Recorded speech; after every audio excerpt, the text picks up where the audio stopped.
Salut à tous et bienvenue sur AZ 237. Tout le monde pensait qu'une petite fille de 10 ans était enceinte.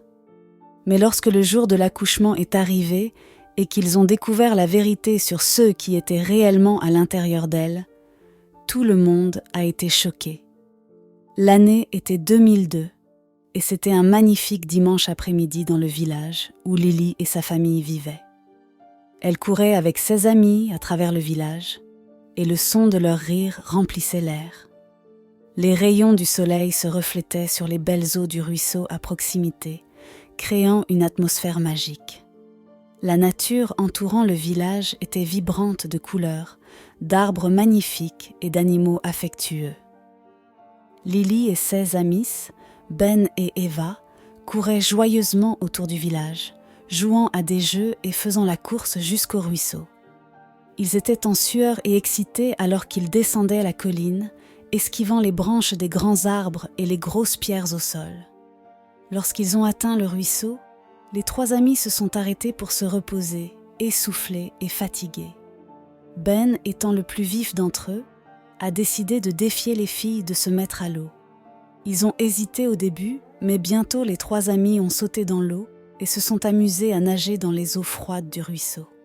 Les enfants plongeaient dans le ruisseau, riant et gloussant de plaisir, alors que l'eau fraîche et rafraîchissante les entourait.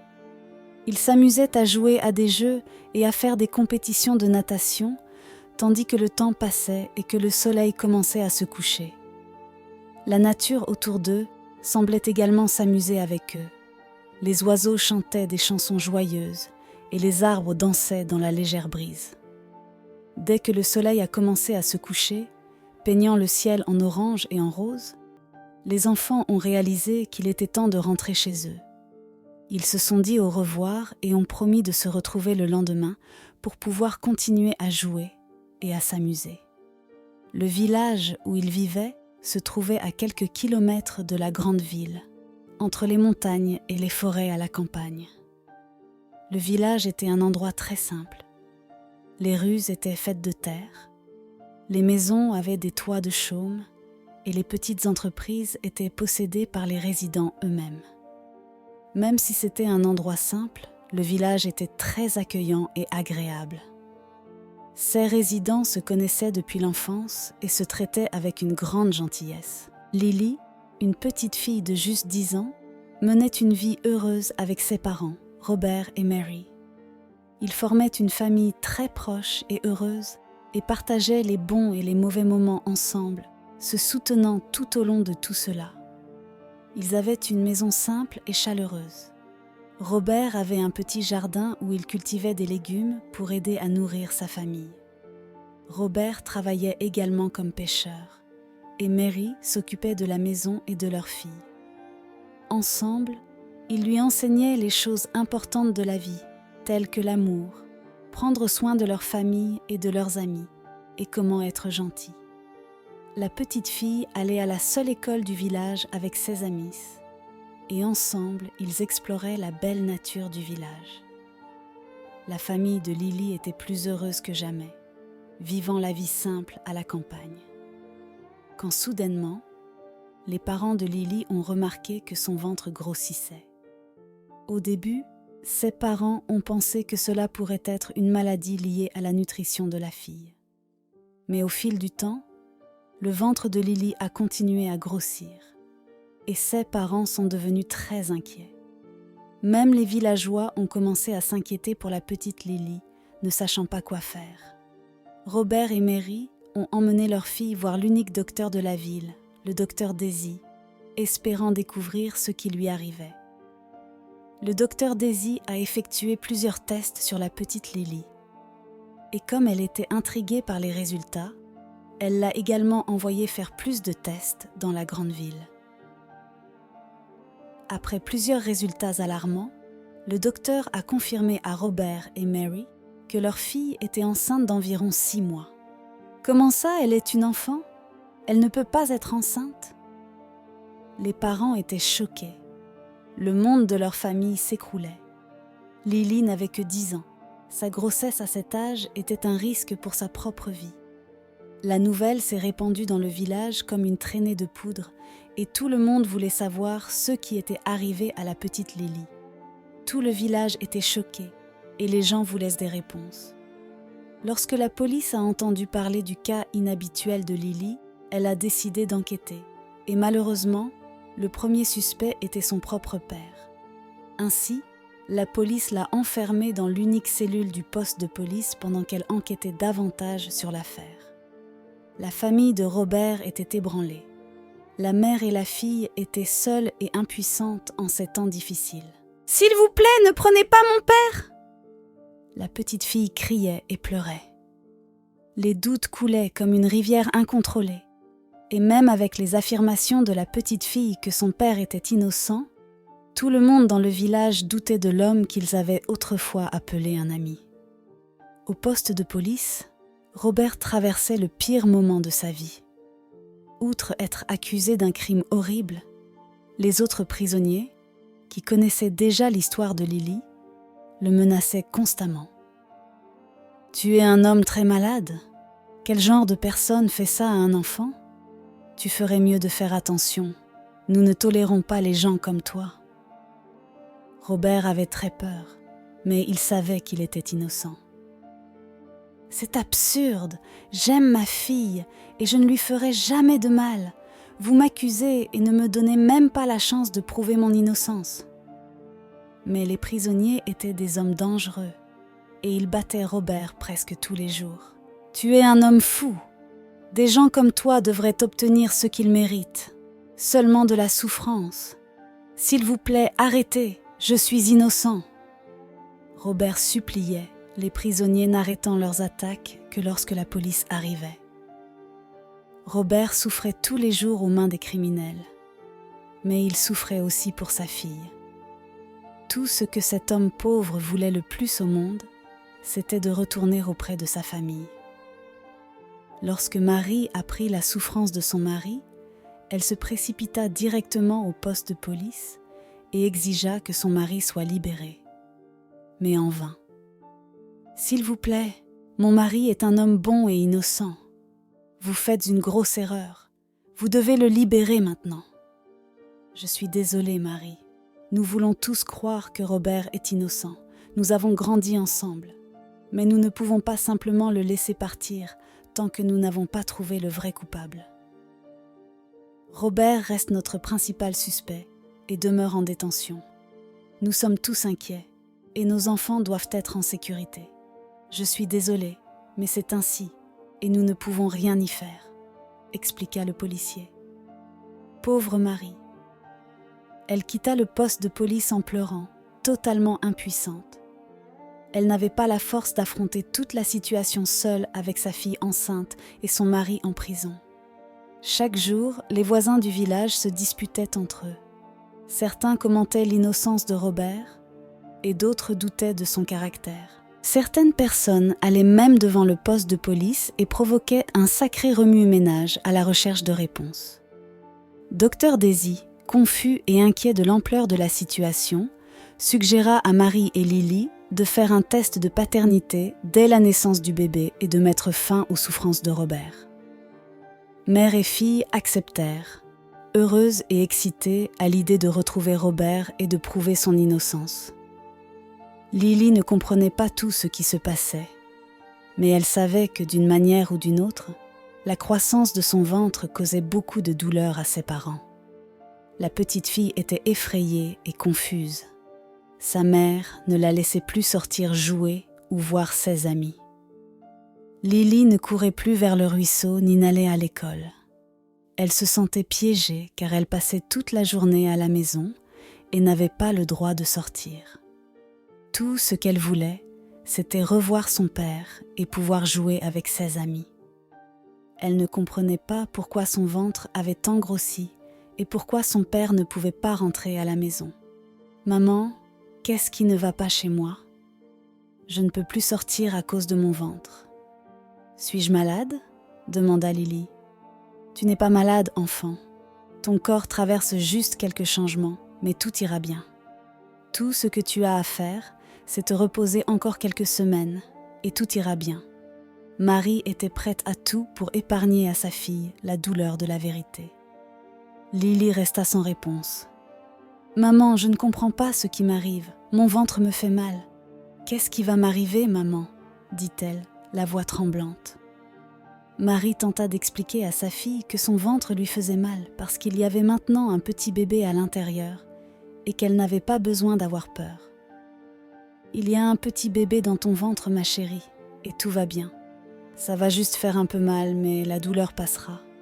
Et nous prendrons soin du bébé avec beaucoup d'amour et d'affection, » dit la maman, souriant doucement. Mais le mystère continuait, et malgré ses efforts pour être forte pour sa fille, Marie ne pouvait s'empêcher de se demander qui était responsable de tout cela, qui était le monstre qui avait fait cela à sa fille. Marie pleurait toute la journée et se demandait quand ce cauchemar prendrait fin, et Lily ne lui disait rien. Marie tenta de parler à sa fille, mais la petite fille ne semblait jamais comprendre la situation. « Je ne comprends pas, maman. Personne ne m'a fait ça. Mon ventre a grossi tout seul, » dit la pauvre fille, les larmes aux yeux. Pendant le dernier mois de sa grossesse, Marie fit reposer Lily, ne faisant que des activités légères comme cuisiner et coudre ensemble. « Lily, si nous faisions un gâteau ensemble, ce sera amusant. » Lily aimait passer du temps avec sa mère, mais en même temps, elle était angoissée de ne pas savoir ce qui se passait. Parfois, en pleine nuit, Lily se réveillait en hurlant de douleur. « Qu'est-ce qui m'arrive, maman ? Pourquoi mon ventre me fait-il si mal ?» Marie avait envie de pleurer à chaque fois que cela se produisait, mais elle devait être forte pour sa fille. Elle l'assurait que tout passerait et qu'elle irait bien. « Tout va bien, ma chérie, ça passera, tu iras bien, tout ira juste bien, je suis là, » dit-elle avec conviction. Pauvre mère, pauvre fille, quelle situation ! Pendant ce temps, Robert souffrait chaque jour en prison, essayant de prouver son innocence. Chaque jour était un cauchemar. Les autres prisonniers ne cessaient de le menacer, l'appelant un monstre et disant qu'ils allaient le battre. Le pêcheur recevait toujours des lettres de sa femme lui racontant la situation de leur fille et aussi comment leurs conditions financières s'étaient aggravées puisqu'il était le seul à travailler. Robert se sentait lésé. Il était accusé de quelque chose qu'il n'avait pas fait.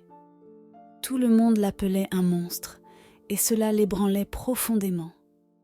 La nuit, après avoir été battu par les autres prisonniers, Robert pleurait silencieusement, pensant à la souffrance que sa fille devait endurer et comment il n'était pas là pour l'aider dans un moment aussi difficile. Comment cela a-t-il pu arriver ? Qui est le véritable monstre ? Ma pauvre fille. La seule façon dont il pouvait parler à sa famille était par lettres. Dans l'une d'elles, il écrivit « Lily, je suis désolé de ne pas pouvoir être avec toi en ce moment, mais je suis sûre que ta mère prendra bien soin de toi. Et quand nous pourrons être ensemble à nouveau, je me rattraperai. Tu es une petite fille forte et tu t'en sortiras. Ne renonce pas. Papa t'aime. Tout ira bien. » La date prévue pour l'accouchement de Lily approchait et tout le village se mobilisait pour aider la famille. C'était un moment de tension pour tout le monde. Les voisins et les proches connaissances organisaient des dons pour fournir à Lily tout ce dont elle avait besoin. Le docteur Daisy allait accoucher le bébé et fournissait tout l'équipement nécessaire. Tout devait être en ordre pour que la naissance soit sûre. Le docteur demanda aussi à ses connaissances médicales de fournir à Lily des fournitures médicales. Le système de santé de la ville était précaire, mais avec l'aide de tous, Lily réussit à obtenir tout ce dont elle avait besoin pour un accouchement sûr. « Ne t'inquiète pas, Mary, Lily a tout ce dont elle a besoin, et je ferai de mon mieux pour que tout se passe bien. Je prendrai bien soin de ta fille, » dit le docteur, rassurant la mère. Tout le monde était très tendu à propos de la naissance du bébé. Tous les villageois priaient pour la petite Lily et la pauvre famille qui avait tant souffert. « Nous ferons tout notre possible pour que Lily soit à l'aise. Nous prierons pour elle, » dit l'un des voisins.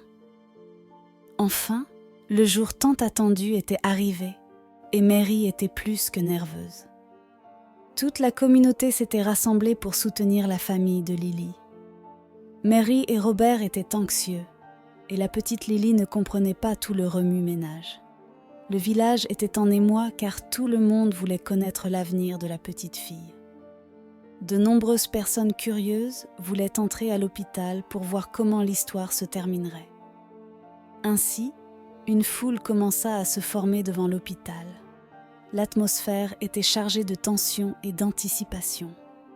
Pendant ce temps, à la station de police, Robert ne pouvait contenir sa nervosité. Il ne pouvait s'empêcher de penser qu'il devrait être présent dans un moment aussi difficile de la vie de sa fille. Mais tout serait résolu dès que les résultats du test de paternité sortiraient. Le docteur Daisy et son équipe d'infirmières étaient déjà préparés à recevoir la petite Lily.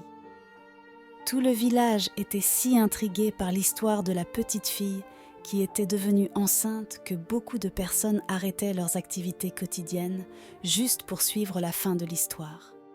Lily devrait subir une césarienne car, en raison de son âge, elle ne survivrait pas à un accouchement naturel. Lily et Mary arrivèrent à l'hôpital. Lily ne comprenait pas tout à fait ce qui allait lui arriver, mais Mary était presque en larmes en essayant d'être forte pour sa fille. Le docteur Daisy entra dans la salle, prête à commencer la procédure. Elle regarda Lily, essayant d'encourager la petite fille. « Tout d'abord, avant de commencer, je vais t'examiner pour m'assurer que tout va bien, » dit le docteur, essayant de garder une voix calme. Cependant, personne n'aurait pu imaginer le revirement qui allait se produire. Lorsque le docteur Daisy examina Lily, elle fut très surprise. Elle demanda à tout le monde de s'écarter et examina la fille plus minutieusement.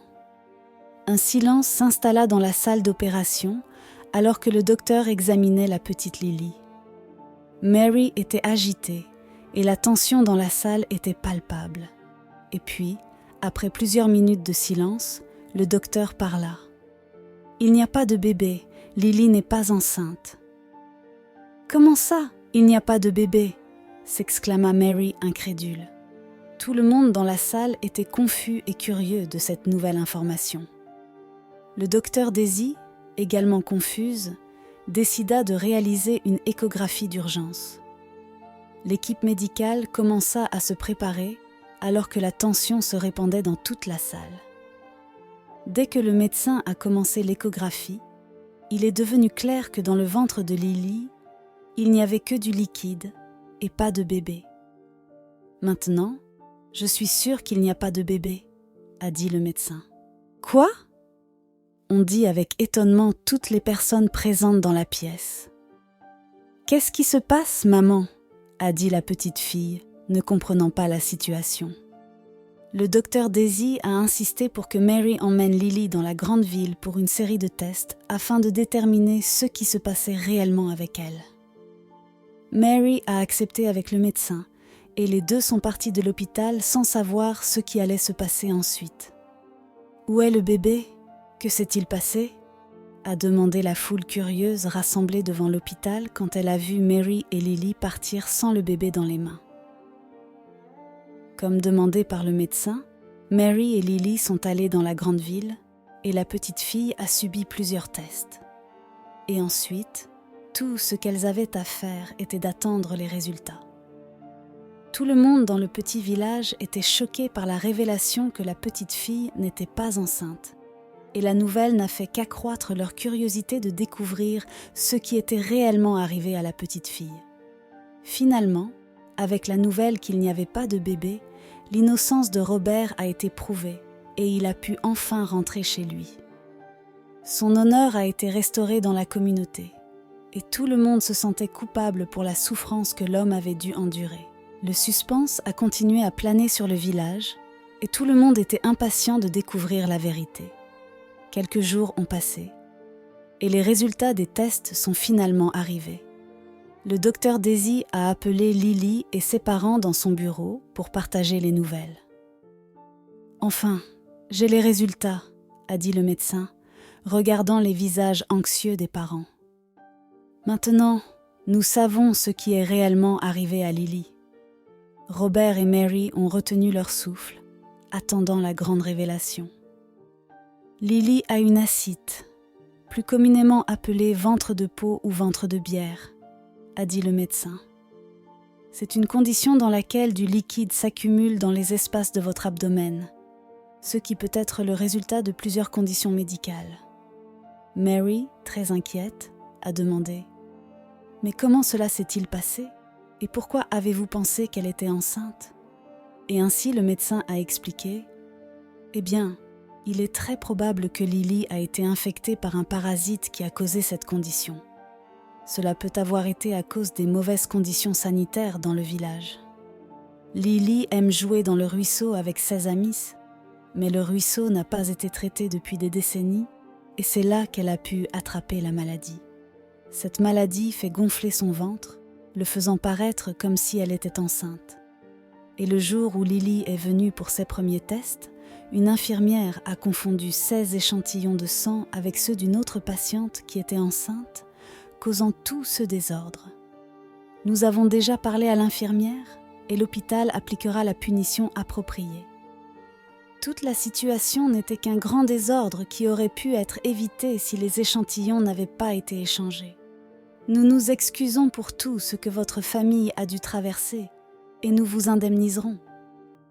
Mais maintenant, que pouvons-nous faire pour aider notre fille ? A demandé le père, inquiet.